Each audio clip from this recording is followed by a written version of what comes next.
ទីមួយដែលរំភើបដល់ហូរទឹកភ្នែក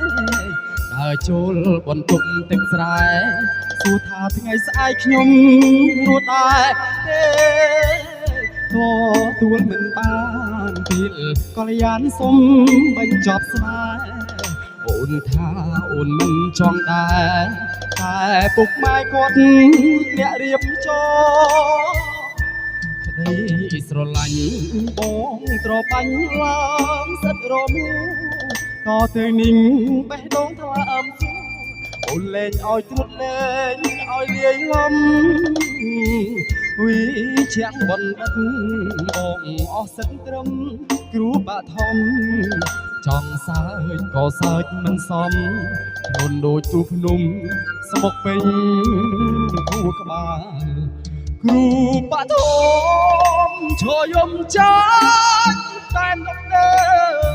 ម៉ែអូនឲ្យប្រៀបធៀបមើលបើជាបងគួរជ្រើសមួយណាបងគ្មានចម្លើយលងអង្គធំហើយចេះយល់សាច់ការក៏គ្មានពាក្យអីតមើលទៅជីវ៉ាក៏ពេញចិត្តគេមិនទូចិត្តព្រមលិខិតគុំដល់រួចហើយប្រាប់ខ្លួនឯងត្រូវចាំជាតិក្រោយចាំយកត្រានត្រើយមកថ្នាក់ថ្នមថែជាតិនេះមានកម្មស្រឡាញ់រាប់ឆ្នាំមិនបាននៅក្បែរក៏មិនគុំគួនមានស្នេហ៍ព្រោះបងដឹងដែរដុកទ័រលុយច្រើន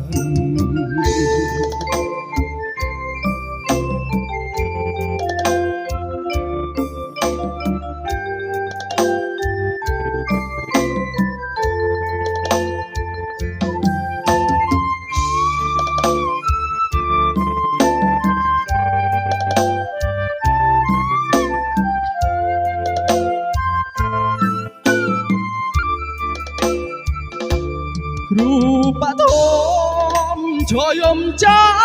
ញ់តែមដុកទ័រម៉ែអូនឲ្យប្រៀបធៀបមើលបើជាបងគួរជ្រើសមួយណាបងគ្មានចម្លើយមនុស្សអង្គធំហើយចេះយល់សាច់ការក៏គ្មានពីអីតវ៉ាមើលទៅជីវ៉ាក៏ពេញចិត្តគេមិនទូចិត្តព្រមលិខិតកំណត់រួចហើយប្រាប់ខ្លួនឯងត្រូវចាំជាតិក្រោយចាំយកត្រានត្រើយមកថ្នាក់ថ្នមថែជាតិនេះមានកម្មស្រឡាញ់រាប់ឆ្នាំមិនបាននៅក្បែរក៏មិនគុំគួនមានស្នេហ៍ព្រោះបងដឹងដែរ